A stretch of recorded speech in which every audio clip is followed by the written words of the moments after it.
नमस्कार, बिहार मिथिला न्यूज में आपका स्वागत है। मैं मनोज। बिहार का एजेंडा लगातार उन तमाम बयानबाजियों को हम आप तक दिखाने का प्रयास करते हैं जिससे बिहार की राजनीति में उलटफेर हो सकता है। कई संभावनाओं के बीच जहां मुख्यमंत्री नीतीश कुमार के एनडीए में शामिल होने की चर्चा जोर शोर से है, उनके कई विधायक के छोड़ने की चर्चा। इसी बीच मुख्यमंत्री नीतीश कुमार ने आज कर्पूरी जयंती के मौके पर वेटनरी कॉलेज में बड़ी संख्या में जदयू कार्यकर्ताओं नेताओं को जमा किया जो विभिन्न जिलों से आए हुए थे। उस समय जो उन्होंने एक शब्द कही उसका सियासी बयानबाजी में आता है। जब देखिए क्या कहते हैं मुख्यमंत्री नीतीश कुमार की, जो नरेंद्र मोदी ने भारत रत्न अवार्ड दिया कर्पूरी ठाकुर जी को, वो धन्यवाद के पात्र हैं, उन्हें हम बधाई देते हैं। इसके बाद से ही सियासी गलियारों में आवाज़ें आने लगी, लेकिन सबसे पहले बड़ी संख्या में आए जदयू कार्यकर्ताओं नेताओं को कर्पूरी जी के पद चिन्ह पर चलने की कसमें खाई और कहा कि कर्पूरी जी ही हमारे समाज के आदर्श हैं। देखिए क्या कहते हैं मुख्यमंत्री नीतीश कुमार। तो सचमुच आज बहुत खुशी की बात है कि आज उनके 100वें दिवस के अवसर पर आप सब लोग यहाँ पर पधार चुके हैं। और अब एक और खुशी की बात है कि जननायक कर्पूरी ठाकुर जी को भारत रत्न भी प्रदान किया गया। अब आप जानिए ना, उनको भारत रत्न प्रदान करने के लिए तो हम तो शुरू से कह रहे हैं।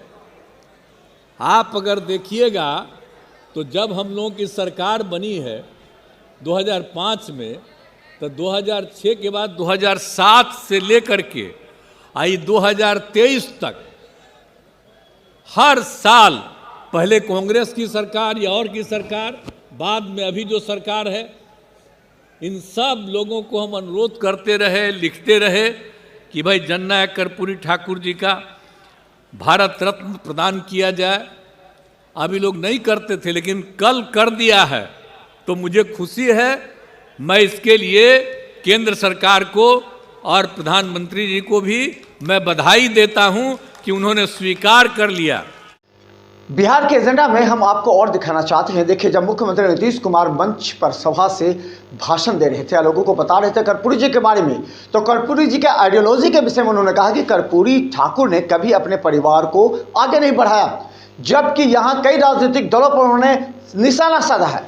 उनका निशाना शायद कांग्रेस और महागठबंधन के ही राष्ट्रीय जनता दल पर हो सकता है। उन्होंने कहा यहाँ लोग परिवार को ही आगे बढ़ाने में लगे हैं, जबकि कर्पूरी ठाकुर ने कभी भी परिवार को आगे नहीं बढ़ाया। देखिए क्या कहते हैं मुख्यमंत्री नीतीश कुमार इस महत्वपूर्ण मुद्दे पर। आज जननायक कर्पूरी ठाकुर जी अपने किसी परिवार को कुछ करते थे। आजकल लोग परिवार का लोग कितना करते रहता है, नेता बनता है।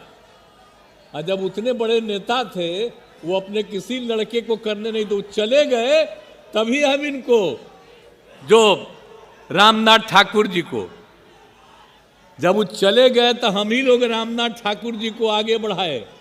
यहाँ पर मंत्री रहे, सब कुछ रहे, तो हम लोग तो करते हैं, लेकिन आजकल तो बहुत लोग अपने परिवार को बढ़ाते रहता है।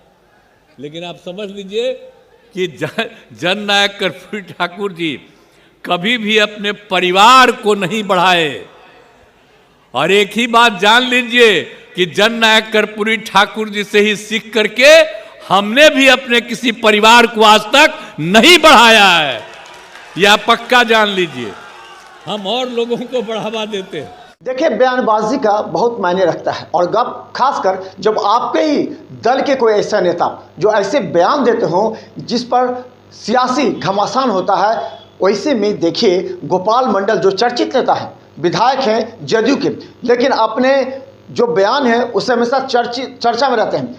जब मंच से वो भाषण देने के लिए आए तो उन्होंने सीधा बीजेपी पर निशाना साधा।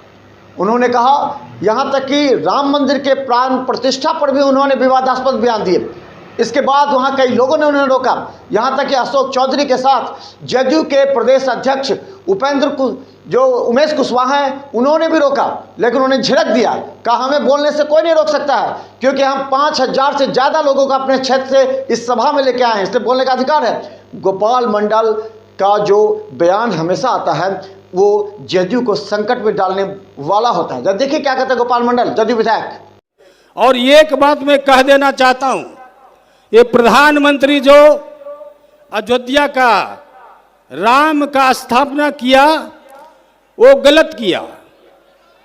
मकान पूरा नहीं हुआ है, मंदिर पूरा नहीं हुआ है, और उन्होंने अकेले बैठ के वहां पर किया। और जब भी प्राण प्रतिष्ठा किसी प्रकार का पूजा होता है, पति पत्नी दोनों बैठता है, अकेले बैठ के उन्होंने चुनौती दिया है, उसका कोई योगदान नहीं है। ये सुप्रीम कोर्ट ने आदेश दिया, सभी संतों ने चंदा करके, जो धनवान व्यक्ति थे उन्होंने चंदा देकर सब कुछ किया। रुकिए सबों ने किया। और क्या लिखे कृपया हो जाए। अच्छा छोड़िए, कहने का मतलब ये अपील कर देते हैं, इतना समझाइए मत, हम समझदार हैं। ऐसे 5000 आदमी को लाए हैं, बोलने नहीं दीजिएगा गोपाल मंडल को। बिहार के अंदर कौन बोलेगा? मैंने अति पिछड़ा को कृष्ण मेमोरियल हॉल में समझाए थे, बिहार के कोने कोने से अति पिछड़ा लोग आए हुए। नीतीश कुमार तब देंगे, जगह पर ले जाइए। और आप लोगों से मेरा आग्रह है, ये देश का प्रधानमंत्री कैसा हो, देश का प्रधानमंत्री कैसा हो। देखिए, कल हमने एक खबर बनाई थी, इस खबर के काफ़ी सियासी मायने थे। बहुत से लोगों ने इस खबर के महत्व को समझा। जरा देखिए, महागठबंधन में शामिल दो दल राजद और जदयू अलग अलग कर्पूरी जी की 100वीं जयंती मना रहे हैं। दोनों अलग अलग बयानबाजी कर रहे हैं। एक तरफ मुख्यमंत्री नीतीश कुमार को भारत रत्न मिलने पर प्रधानमंत्री को धन्यवाद देते हैं, तो दूसरी तरफ राष्ट्रीय जनता दल के नेता और बिहार के उप मुख्यमंत्री तेजस्वी यादव बीजेपी पर निशाना साधते हैं। उन्होंने कृष्ण मेमोरियल हॉल में बड़े कार्यक्रम में, जहां पूरे बिहार से जो राजद कार्यकर्ता आए थे, उनके समक्ष उन्होंने कहा कि बीजेपी वाले से डरने नहीं है। उन्होंने कहा कि हमारे पिता लालू प्रसाद यादव ने कभी भी बीजेपी के सामने सिर नहीं झुकाया और वो उनके ही बेटे हैं। उन्होंने कहा कितना भी ईडी लगा लो, लेकिन उनका कुछ नहीं होगा, वो बीजेपी का विरोध करते रहेंगे। देखिए, बड़े सभा के बीच जहां सीधा एक तरफ मुख्यमंत्री नीतीश कुमार परिवारवाद का आरोप लगाते हैं, वहीं तेजस्वी यादव क्या कहते हैं, देखिए। हम तो पहले से बोलते रहे हैं कि हम लोग चाहे कुछ हो जाए, लालू जी नहीं झुके भाजपा के आगे तो तेजस्वी भी नहीं झुकेगा।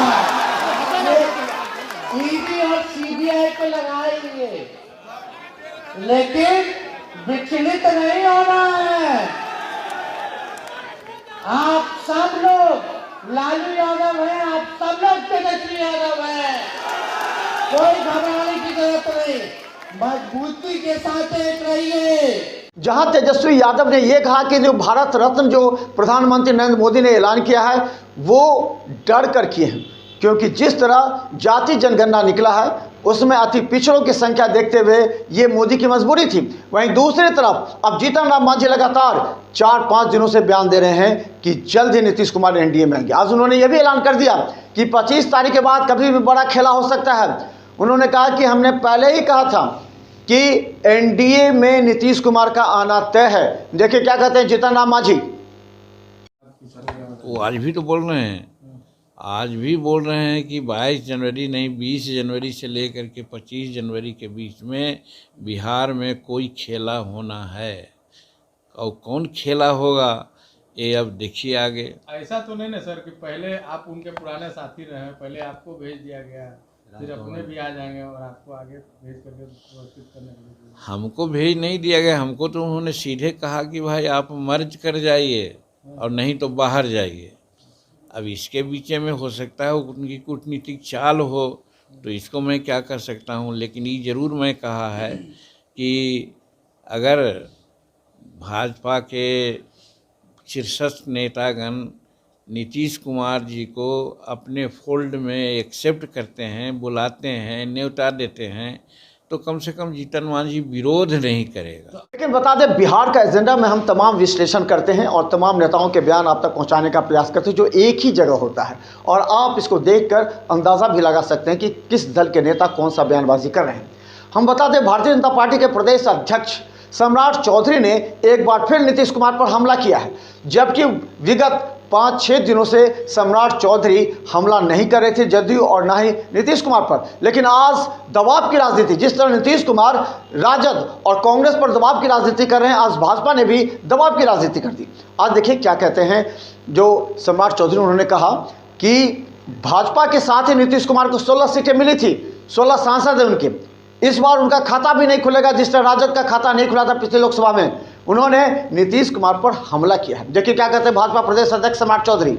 हम रोड पर चले जाएंगे, संघर्ष करेंगे और नीतीश कुमार जी और इंडी गठबंधन के लोगों को स्पष्ट बताना चाहते हैं, 2019 में भाजपा की कृपा से 16 सीटें मिल गई थी आपको।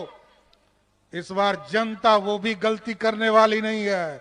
इस बार पिछले बार लालू प्रसाद का खाता नहीं खुला था, इस बार नीतीश जी आपका भी खाता बिहार की जनता नहीं खोलने वाली है।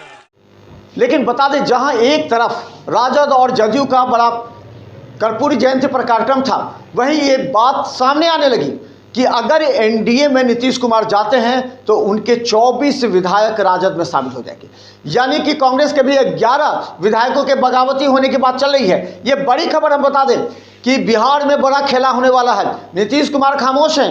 नीतीश कुमार की पार्टी को एनडीए में शामिल करने के लिए अमित शाह तक ने भी कहा कि हमें एतराज नहीं होगा अगर प्रस्ताव आएगा तो। यहाँ तक कि अशोक चौधरी ने भी कहा कि हमने प्रस्ताव नहीं दिया, प्रस्ताव देंगे तो बात हो जाएगी। इसी बीच ये भी खबर आ गई कि राष्ट्रीय जनता दल में शामिल हो सकते हैं वो जो जदयू में हैं, जिनका विचारधारा लालू प्रसाद यादव और राजद से मिलता जुलता है। ऐसे 24 विधायक हैं जिन्होंने अंदर ही अंदर मैनेज करना शुरू कर दिया है कि अगर नीतीश कुमार एनडीए में जाते हैं तो उनके 24 विधायक चले आएंगे। यहाँ तक कि कांग्रेस में भी 11 लोग ऐसे हैं, 11 विधायक ऐसे हैं जो राष्ट्रीय जनता दल में जा सकते हैं। इस पर इंडिया गठबंधन खतरे में पड़ सकती है। आज मिथिला न्यूज़ के बिहार के एजेंडा से हमें दीजिए इजाजत, क्योंकि हमारे रिपोर्टर लगातार उन तमाम बयानों को लेकर आप तक पहुंचाने का प्रयास करते हैं जिसका सियासी मायने है, जनता में प्रतिक्रिया होती है और इसे लेकर के आने वाले लोकसभा 2024 चुनाव में व्यापक असर पड़ सकता है। लेकिन कई लोगों ने कहा इन नेताओं के बयानबाजी से कोई मतलब नहीं, क्योंकि आज कुछ बयान देते हैं, कल कुछ बयान देते हैं, एक ही थाली में खाते हैं, एक दूसरे को गाली देते हैं। इन नेताओं के बयानों पर कोई भरोसा नहीं। लेकिन सवाल यह है, अगर नीतीश कुमार एनडीए में आते हैं तो क्या उनके कई विधायक टूट सकते हैं? इस बात की चर्चा हो रही है। लेकिन बता दें, अगर हम बातें सूत्रों की माने तो जदयू के एक विधायक ने हमें फोन पर बताया कि एक भी विधायक जदयू का नहीं टूट सकता है। लेकिन अभी जो बात चल रही है उसमें 24 विधायक टूट सकते हैं। तो लगातार हम बड़ी खबर आपको दिखा दें, बिहार के एजेंडा। लगातार हमारे चैनल को सब्सक्राइब कीजिए, बेल आइकन ऑल कीजिए और इसे शेयर कीजिए। इसके अलावा हमारा Bihar Mithila news digital paper Facebook पर लाइक कीजिए और शेयर कीजिए। देखिए, हम हर अपडेट खबर आप तक लाने का प्रयास करते हैं। धन्यवाद।